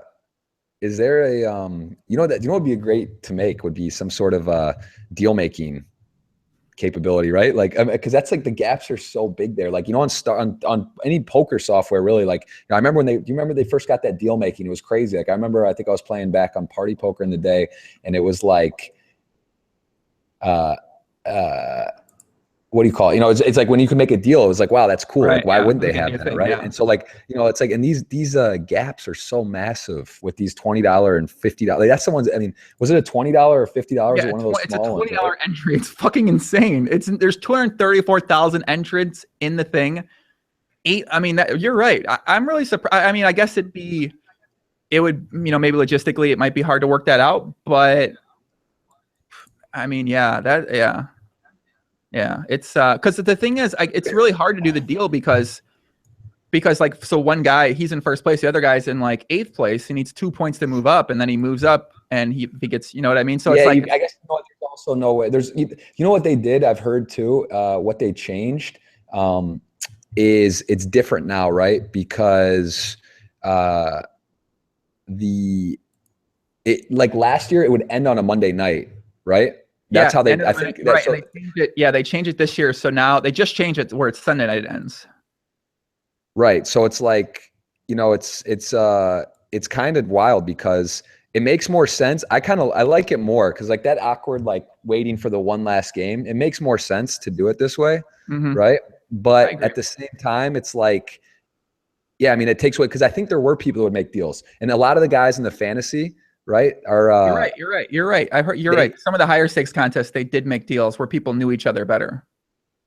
Right. And it wasn't only that, but it was like, going to the Monday night, DraftKings or FanDuel, these sites, they would then go and make a deal. Like then it would come because then it's clear cut, right? If you now only have one game, and a lot of times the last game or something may just be a random, because certain games are highly played and some aren't. So now all of a sudden, if there's like 12 guys or like 4 guys. I think they would like bring them to a thing, or they would do like a show, or they'd have them together. And I remember there was like guys that did a deal once. They would literally like bring the people, like fly them in or bring them in. If they were like, if it was like pretty obvious you were going to be there, one of the 5, they would bring them. And I remember people would do deals. They did a sweat show like that. I think DraftKings actually did something where they would have some of the guys who were sweating it come on the show, and they would watch it. I think that's kind of how it worked. Yeah, and then you could make, and then it's sort of like, even then it's like handshake deal between some guys or something, right? Yeah. But it's right. Like Brendan D in the chat says, for publicity, the sites want to have some guy winning a full million rather than 2 guys splitting 600K. I think that's kind of what it is that, I mean, I guess they could split it. Yeah, it would make, definitely do that. They could definitely do that. Here, Jeff, I'm going to ask you a question. I got to go buzz somebody into my place right now because I hear my doorbell ringing. Let me give you a GTO question here. So, give us one Bill Perkins story. Yes, there you go. Perfect. Go ahead. All right. Bill Perkins. So, man, first of all, I met Bill many years ago. He's become one of my very, very, very close, dear friends. He's one of the most unique guys you'll ever meet. I don't even know. I'm playing 3-handed right now at this final table. So I'm trying to focus here. But let's see at an actual story. I'll just talk about Bill. He is someone that really just shows up. I mean, he's a guy that he's got a lot going on, right? He is super sharp, super highly intelligent, and he just gets stuff done. I mean, it's amazing. The guy moves around. He just doesn't miss stuff. Like I remember he came to my birthday. Actually, it was in Montreal like several years ago. And he came for like one day. He literally came on September 5th and showed up for a day. So I just say Bill's a guy who shows up, doesn't matter what the event is, what's going on. He just kind of gets it done and he gets there. So not really necessarily a story, but I'll just say about Bill, he just shows up. Nothing surprises me about Bill. He literally he makes stuff happen. Oh, we just hit a GTO, maybe river that we can bluff or have it. And the guy, balance. Here, guys, in the chat, we're gonna get a couple questions here from the chat, and the chair's empty. I know the chair's definitely empty. Do you have my table up or not? No. What do you tell you? Yeah, come on, Poppy. Man, I'm paying attention through you. I'm living through you. I'm not giving anything away. I'm living through you. I will say we just doubled up. We have a very big lead right possible. Now. You had 100 big blinds. Now you double up again? I have 112 big blinds. Jesus. I mean, the blinds went up. We're doing stuff out here. We got a big lead, man. I got home. Let me optimize this better. I'm trying to think. No, we're gonna leave it. I'll do it like this. It's just because it's okay. We're good, bro. We're good. I'll just give you a quick. We have 1.8 million. Second has 850. Third 653. So this is important. You know, I want to it'd be nice to actually let's close it out while we're doing this thing. That would make it a little extra sweet. But all right, I'm good. Now we're good. I don't mind letting you you can focus on the show. No, we're good. I'll let you know. Hey, we'll have a safe word if I need a minute. We'll get a couple questions for people. Then we've been going for a little over an hour anyway. So let's do it. We'll just do a couple questions and then we'll let you get back and we'll let you focus on the action. That way you can take it down. Obviously you got people that bought pieces on StakeKings as well. So I think it might be, I don't know. I know it can, especially if you're deeper, I don't want to. That's all good. I literally almost again messed up because I hit hit the river and I was like, oh, or is it bad or good? And the guy actually just bluffed all in with 8 high and I had basically the nuts, but not really actually the board. It was close to the nuts in this situation. But anyway, so let's take some questions or whatever you want to do for sure. All right. Probably on Tilt says, Joey, how can we watch your DFS podcast? It's live every Sunday night, 8:30 p.m. Eastern on rotogrinders.com. And then it's on there. If you Google RotoGrinders YouTube, it'll be on there. It's DFS, the Sunday Night Sweats is what it's called. So it's on their YouTube channel right now. And then I'm going to put up a video each week of like a highlight show of it as well on my YouTube channel. So, but yeah, that's every Sunday night. All right, let me find one good question here to sort of end this out on, and then let you get to guys. There's no fucking question. I don't know. I guess the chat. No question, chat. They said something about a Sam Rockwell guy. Who's Sam Rockwell? Man, so that's what I'm saying. I've heard the name and I recognize him now, but I get that all the time. Like, who do you get? Do you get that you look like? I get Sam Rockwell all the time, and I even like couldn't remember, and you'll recognize him. Just Google him, you'll see him. I mean, he's been in a bunch of stuff. But like everyone's like, oh, you look exactly like Sam Rockwell. One day I just couldn't take it anymore, and I was like, all right, guys, I'll do a giveaway. I'm gonna, tweet at me a picture that you think looks like Sam Rockwell, and we'll do a giveaway for it. Because I was just like, I just had to find one that looked close. So I got like all these people tweeting at me these pictures of Sam Rockwell. I get that. I get Adam Levine. I don't really see any of them, but those are the two I get. Yeah, I can kind of see that. The two I get the most. So whatever, I mean, it's not the worst thing, but it's just funny because like it's funny to be called repeatedly something that you don't think that you really look like. So I see it a little bit. I just don't see that it's like, I can't believe that it's like a random person will meet me like, oh, are you Sam Rockwell? That I don't get, but I could see how like, all right, you look kind of like him. Who's your I haven't got anybody in a long time. I think back in the day, I used to get, who do people say, like Ashton Kutcher? I think when I was younger, people when I was like 19, 20 or something like that, people used to say that to me. But yeah, I don't know anymore. And now they say, who do they say now? Bradley Cooper sometimes, which I don't think so, but I'll take it. They obviously right, Bradley Cooper's those are all decent, sexy fucking guy. Listen, you can't. Those are ones. Those are ones you can't. That's not bad. Those are good to get. Some people say this, and I kind of agree. They think I look like Durr a little bit, and I kind of can see it with a different like nose, but I could see look like Durr as well too. And some people have said that before as well. We'll do this one question, then we'll wrap it up here. It says, Vernon, actually, great question. I'm genuinely curious about this too. Jeff, what does it take to be a professional best friend? Man, it's a great question. So yeah, PBF. So they say, I mean, really, that's about showing up. I think it's just kind of about being there. Just always having kind of. It started as a joke because like it would be like, hey, you need a charger, you need a piece of, you want dental floss, do you want whatever you have, like anything you need, I basically would have it. It was just like, it would ask me and like, I just happen to have it, like all the most random stuff. And then also it would be one of those things too, where when I was single and still, I'm not going to retire. I'm not like giving up PBF. I'm not just going to say, all right, that's it. But it was like, used to be on the spot. I could go anywhere at all times. Like someone would literally be like, hey, let's go to wherever it might be. And I just be like, all right, let's go to Istanbul next week. All right. Like, let's go. Like, sure. No problem. That would be, that was kind of how it was. So it was like kind of just always willing to be there. If you need a friend, you need a phone call. I was just kind of around and available.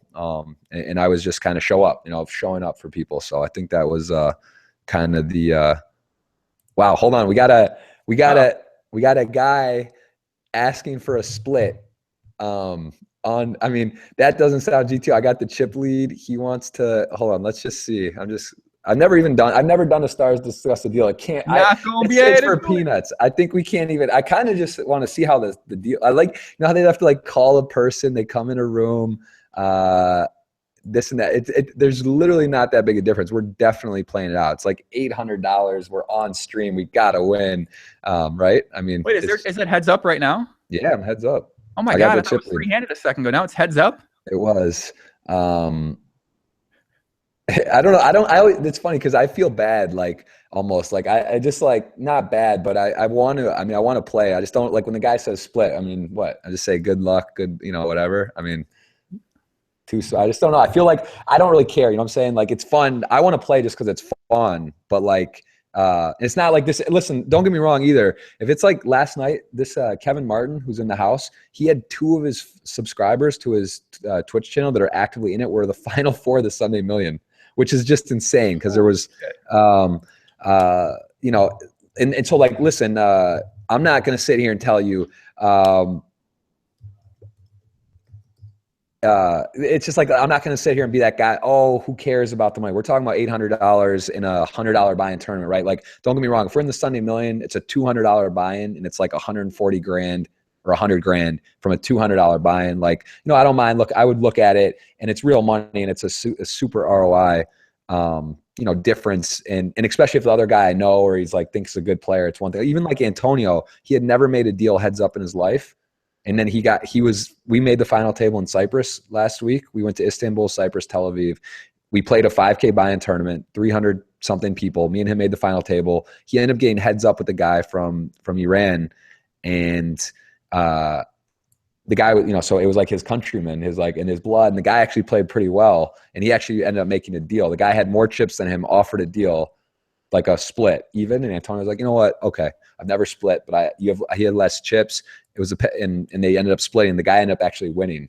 And Antonio got a big lead, and then whatever. So I don't know. I think it just depends, like in terms of when it makes sense and when it doesn't. It's kind of all relative and proportionate, right? Like I think it just kind of all depends. So anyway, yeah, it's interesting. Case basis, Poppy. Case by case business. Yeah. But when we're on a stream, when we're live streaming, and it's and we're here, I mean, we gotta just win it, right? I mean, I don't see there's any other thing about it. So what else? You said there was some what was the question? You had a couple of questions in the chat. The PBF. So that was, I say, you just kind of got to show up. You got to be on the spot. You got to have stuff. You got to be, you got to have your stuff together. So you just kind of got to show up. You want to be there for people and, just get stuff done. You want to just be a Johnny on the spot kind of. Okay. I like that. I like that a lot. Someone said about getting Grimstar on the podcast. I think I'm having Grimstar on the podcast on Thursday. Grimstar, a NVG BBV poker legend from back in the day, who is probably has to be one of the most degenerate people of all time. So that I can't even imagine what this podcast is going to be like with this kid, but it's going to be fun, and I'm excited to have him on. So who is it? He plays what, or what does he do? This guy named Grimstar. It's a guy who lives in New York City. It's a younger guy, and he plays a lot of live home games in New York. And he used to be this like high stakes guy, degenerate kind of guy who he's got some really epic graph from NVG and BBV and something like that. So I don't know. I don't know much about his backstory, but I just know he's an entertaining person, entertaining story. So interesting. Okay. So yeah, we'll. Yeah, I was gonna wrap it up, but now your heads up. I mean, I don't know. I feel like we have to kind of see this through. You know what I mean? Let's just keep. If you have to go somewhere, let me know. If not, I'm having fun. I'm happy to hang out, talk. I mean, I got my Twitch going. We've raised a bunch of money. I got a donation, subscription. While we've been on here, I'm hanging out, man. Whatever you want. We could talk about anything. What do you guys have planned for the stream? What do you guys have planned for the StreamHouse, or what are you guys going to be doing there? Streaming? Anything else planned about boxing or any sports or something like that? You got a couple boxing fans in the house. I don't know. It's a good question. We kind of just got in here and just sort of got right into it. Like it was one of those things where it was just kind of like we haven't really done all that yet. We just sort of hopped into this week-long stream. This charity stream, which it's already kind of taken a toll, and they're doing this thing. I'll say this, it's kind of it's funny, but it's also I'm a little concerned because Jamie's a super nice guy, and he basically said, hey, I'm going to give anytime someone gives $100 donation, I'm going to wake up if I'm sleeping, no matter what, 100, even if it's a nap at night. So we have 4 shifts. I'll explain a little more about how it works. So basically every morning, 6 a.m., Jamie starts streaming. Okay. So Jamie is on, Jamie comes on 6 to 12. I start at 12 and I go to at least 6, right? Sometimes I'll start earlier and then go later. Like even for now, my shift was 12 to 6. It went a little later. Kevin Martin's on streaming as well. Kevin Martin 987. He's streaming. Okay. So he goes 6 to midnight. And then Matt Staples, who is the younger brother, he takes the graveyard shift. He's the youngest. He can kind of handle it. It's not ideal for sure. But he manned up and he's doing that. And then, so anyway, Jamie was basically like, if someone donates, $100, I'll wake up. So now all of a sudden people are kind of like, say it's for the kids, say it's the troll, say it's both, say it's fun, whatever, right? Jamie was getting woken up basically, and he has to start at 6. So every hour last night, he went to bed at like 11 or something, right? But every 20, 30 minutes, $100 donation would be coming in. So so it was funny at first because like we would run up and like, yell and like, yo, get up, man. Come on, come down here. Right.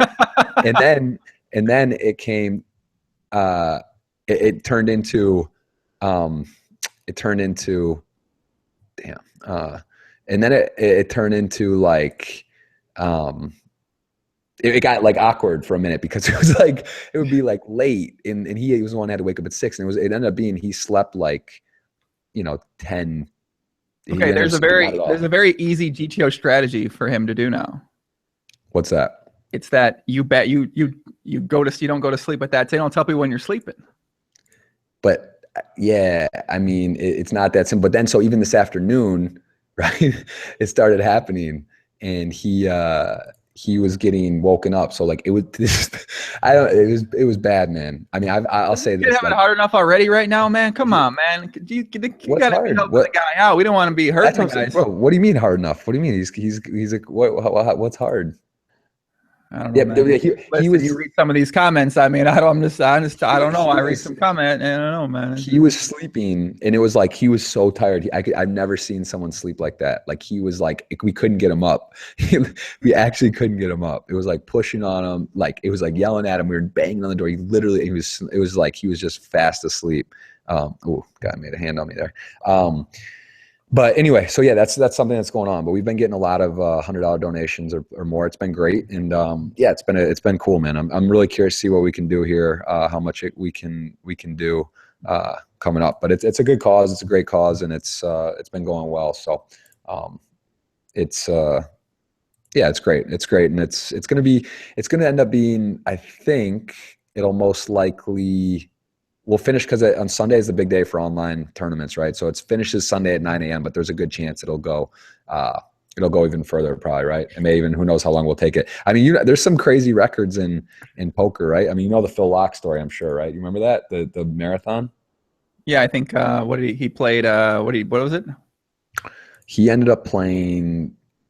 It's insane. What he did is not safe for sure. I would not recommend it at all. He did like. He did 116 or 18 hours in a row, and with not there was no drugs, no coffee. He got tested. He had to book a win, right? The whole deal, and he did it all. But I think I heard something. I talked to Phil about it, and they basically said, that they used to do the Guinness Book of World Records for that. Like if you look up Guinness Book of World Records, most days awake, it's like 13 days. Or something, which is I don't know how many hours, but then it got to a point where it was. You say that's it? That's it? What's yours? I'm kidding. That's a fucking lot of hours. I mean, what's my? I mean, I don't know. Poker. I'm sure you've played like a 36 or something. You've done something. You look like a guy that's done like a 2-day, 3-day session. I'm pretty sure I played. Well, I have played the most hands in a day for both games. So I think my longest PLO session online was 33. Yeah, you're that guy. I remember 33 hours, 24 tabling, and I think my longest no limit hold'em session online was. I don't exactly know how many hours it was for no limit hold'em, but it's definitely a lot. So I've done some crazy prop bets in my time, and yeah, I've definitely, yeah, it's been fun. It was fun. They were fun times. Yeah, so it's I mean, it's kind of like. It's one of those deals where, I mean, I don't know. It'll be interesting to see, but it's kind of like you can see everyone getting a little tired, and it's not that bad. I can't imagine doing it 2 or 3 guys. It would be almost impossible, but it's 4 guys splitting it up. It's not insane, you know? I mean, it's manageable, but it's cool. I think it's a fun idea. And I wonder I don't even know the record on Twitch. I don't know. I wonder what it is. Do you know what the actual record on Twitch for a stream is? I'm sure there's been some people who've done some insane stuff, not necessarily even just poker, right?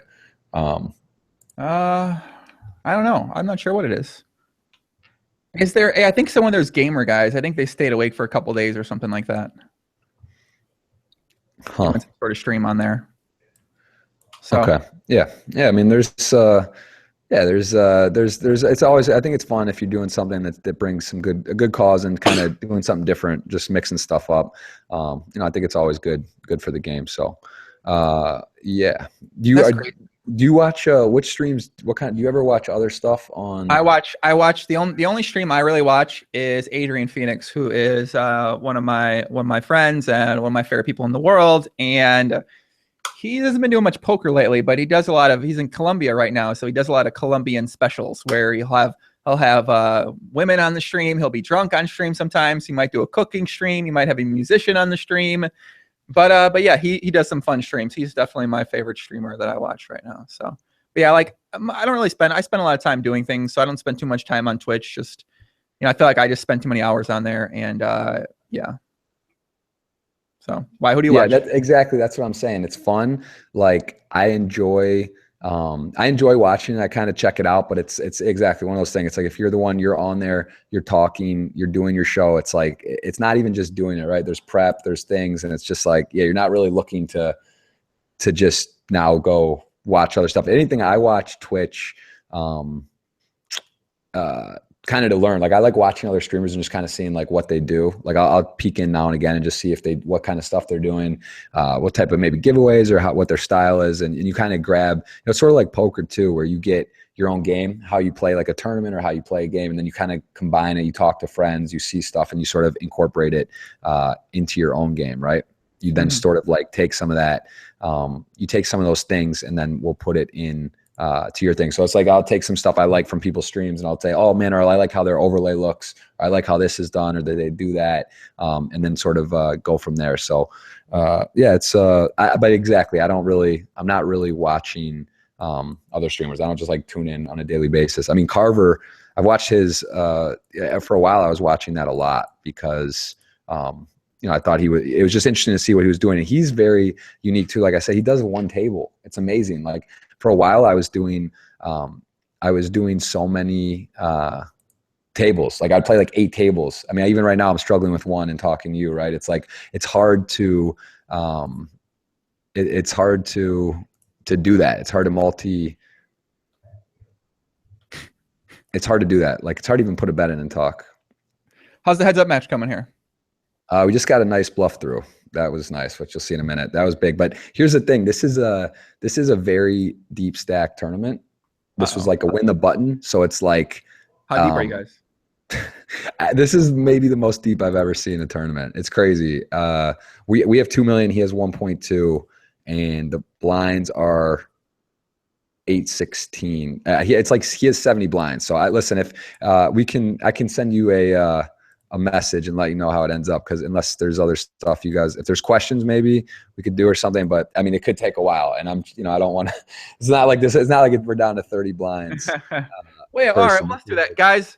I'm gonna send you guys over. You're watching this live, go check out twitch.tv/JeffGrossPoker. I'm gonna host you on my Twitch, and if you're watching this back on replay, there'll be something where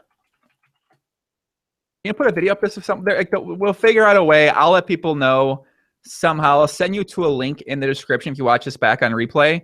That will send you to what happens, because I know that we're going to want to know what happens. If you watch this whole thing through later on, 7 months from now, you're going to want to know what happens. So we'll give you a link to something so you can figure out if he wins or loses. But he's definitely going to win because he's going to use the podcast Run Good. And yeah. So guys, I'll be back on Wednesday. I'll be back Wednesday. Jason Moe at about 5 p.m. Eastern, I believe. Thursday, Grimstar, and then Friday I'm gonna do a podcast with one of the smartest kids I know, Dylan, who's not very well known in poker, but you guys will enjoy him too. So Jeff, we're gonna be following along with the stream. Obviously, you guys be streaming all the time. You, Jamie, Kevin, and Matt. And yeah, if you want to follow Jeff on Twitter, it's at Jeff Gross Poker. Yep, the same all around. Got the same deal. So it's all the way through. I have same things on all the little. It's hard to keep up now, man. There's like new platforms. It's just. I know. Listen, man. I'm overwhelmed thinking about it in my fucking head right now. So. Things. So. I mean, I can't. And that's now. There's all these chats too, right? I just heard. In a way, I think that's what I'm saying. I'm kind of at like. This is like stream camp for me too. Like, I instantly got here, and it was like I changed my whole chat on my thing. I use this thing Chatty now. I didn't use Studio OBS. It's like. Like, I'm learning all these things from these guys who've been doing it and are really, it's just very interesting because it is there's a lot of stuff out there, and I'm not really sure. I'm not like totally caught up on what all is going on. So it's interesting for sure. Now you're gonna be learning, Poppy. Now you're gonna be learning. You in what is it called? You're in boot camp. Boot camp. Yeah, this is boot camp. This is what I'm saying. I'm here. I'm in stream camp. We're learning. I'm learning what to do. This is one day at a time, Jeff. One day at a time. You keep getting better and better. We're trying, man. We're trying. It's tough. It's tough out there. The game's tougher now. It's not like 2000. It's not the glory years, but it's still fun, and it is what it is. So, what are you playing now? Like on Are you playing PLO and Jeffrey? I'm an entrepreneur now. I'm an entrepreneur life. I haven't played poker in about 2 months now because I started doing something called the GTO Club, basically. So I'm doing GTO Club. That's my main business right now. And I'm just I'm kind of branching out. I've been talking to a lot of different companies. I'm doing some traveling things. I'm going to Romania in December for something out there. I'm flying out somewhere next week to do some. I don't know if I'm doing a screen test for something.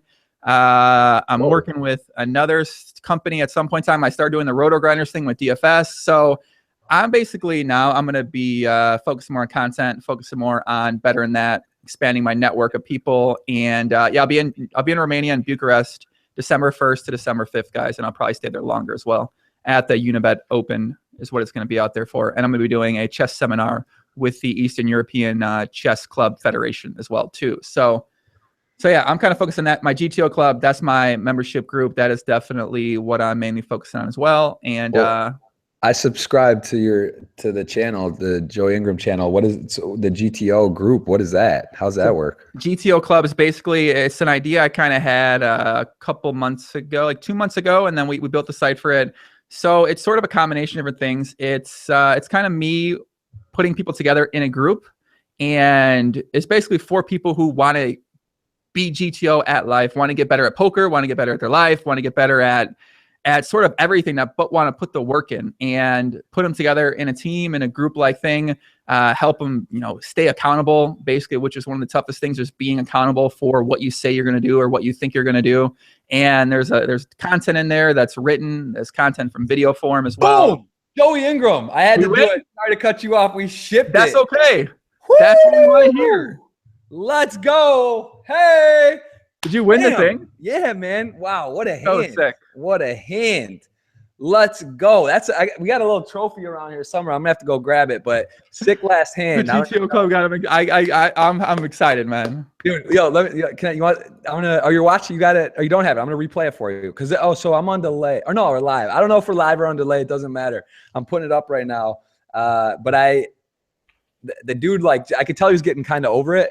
He just started like jamming on my open. We're super deep. And then he was like opening 3x. So I flatted ace-7 suited, right? Okay. He flop came ace-8-5, heart, diamond. Okay. And I had ace-7 to diamond. So pretty good flop. We got backdoor situations. We got the ace, and I just flat pre whatever. He bets like pot, 120 into 125. I call. Turn is a 4 of diamonds, and that's a spicy card. I lead for like 197 into 365, right? I don't know. Okay. Maybe I could check there, but I just think like maybe he freaks out or he has a heart draw, right? I want to get something in there, and then maybe whatever. And he just ships it. I mean, I don't know. It's a lot of blinds, but like I have the nut flush draw, a gutter, and the ace. And I think he's gonna have a flush draw a lot here. Wow, I think I put the wrong thing. That's so funny. I hit the wrong key on my screen. People are rioting right now on the other one, but and all right, we got it. And then anyway, so we got it all in, and I called, and I can't believe he had 2 pair. He had ace-5, so he flopped top and bottom. So I had a lot of outs. So I had the 8 to counterfeit. I had a 6, a diamond, a 7. So I had pretty much the deck, but he was like 61%. It says here. And we rivered the 6. It actually took me a second. I thought we won, but then I was like, oh shit, it didn't counterfeit. I didn't hit a 7. And I was like, what happened? It's not a diamond. He had 2 pair. And then I was like, oh, they just shipped the chips over here. So, man, pretty strong. Podcast run goods on your side, Poppy. Podcast run goods on your side. That was 3,100. It was part of a StakeKings package. And I think I had a little piece up there. And it's a good way to close out the podcast, winning on stream. I even had to live hold my hand. Amen. Got there. Yeah. Amen, baby. Amen. Congratulations, Poppy. Congratulations to you. Congratulations. I can't even say some of these comments. Calm down, guys. Y'all tripping. I got it. Let's wrap it up here, man. Let's end it on this note. Let's do that. You'll be streaming here for the next couple weeks, correct? Yes, I will be streaming pretty much every day until October 20th, 21st, 22nd. Holy fucking shit. Yeah, that's what I'm saying. Like I'm going Jay Carver style. Oh, speaking of Jay Carver, he doesn't even go to the bathroom. I heard. Like I watch him for 30 minutes here or there. But like he literally doesn't. I heard like he won't even leave his chair. He must have a decatheter or something. But like I can't wait. Those hours come. I can't wait to run to the. It's like I scarf down a little food, go to the bathroom, whatever. Right? He just like the guy doesn't move. It's amazing. I mean, he's literally like. Here's what you need. I tried and tested. What is that? A bottle. Wow. That's a custom piss bottle from Piss Bottle Incorporated.